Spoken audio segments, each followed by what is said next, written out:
Hey guys, Regina, the queen of car loans here. Been in the automobile business for, you guys know, 23 years. Welcome back to my channel.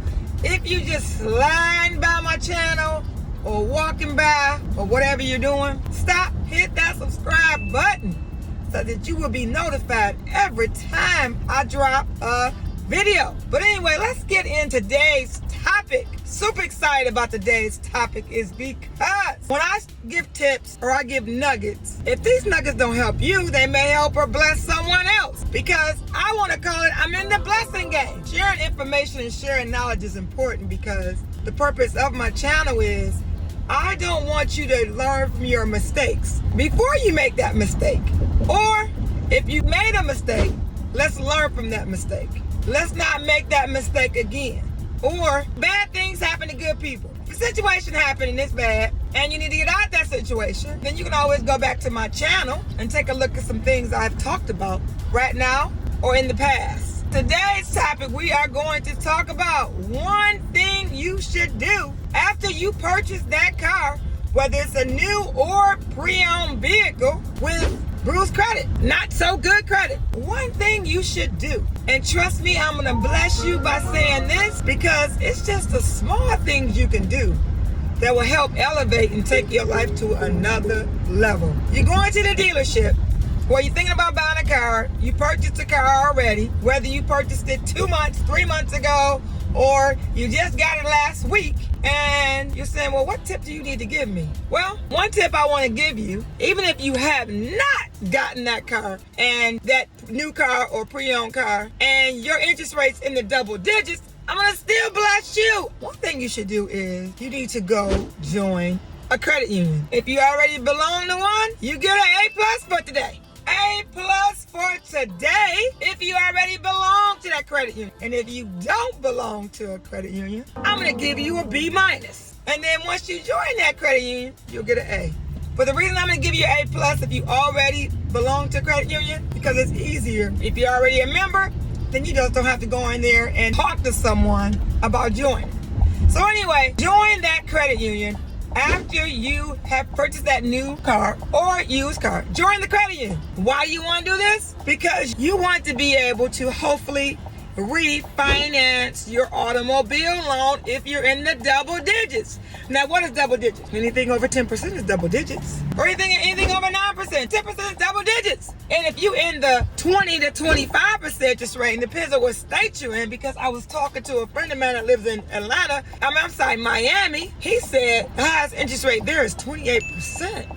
I was like, what? In Michigan, the highest interest rate you can pay on an automobile is 25%. We're not talking about credit cards, we're talking about automobile loans. Join that credit union, develop your relationship with that credit union. Because listen, if you have that automobile loan and you're paying 18% on that automobile loan, and the payment is whatever it is, you're paying 18%, I'm just giving you an example, you're paying 18%, maybe your payment's $550 a month. You know, I didn't give you a loan amount or anything like that, but your payment's $550 a month, interest rate's 18%. Let's just say that. And you go to the credit union, you're able to maybe refinance, maybe the next month, maybe 6 months later or a year later. You go from 18% to 9%, your payment changes drastically. Now, what I'm going to do is I'm going to ask my people who actually help me out with my videos to calculate that. So if you have a 18% interest rate, you just pay, let's just say $550 a month, and then you go from 18% to 9%, what kind of payment would you have? But you would have to say a loan amount is $25,000. No, that's a bad example. Anyway, just use your head. I'm pulling numbers off the top of my head, but the reason I'm doing this, you just think about it. You're paying 18% on a car loan, and you go to 9%. You cut your interest rate in half. What is that going to do to your payment? That's a lot of interest. Do me a favor, get to your local credit union, develop that relationship.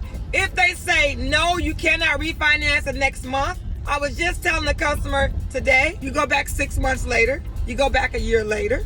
But when you go that first time to refinance, you apply for a credit card. If they say no to the credit card due because of your credit, then what you do is you say, you know what?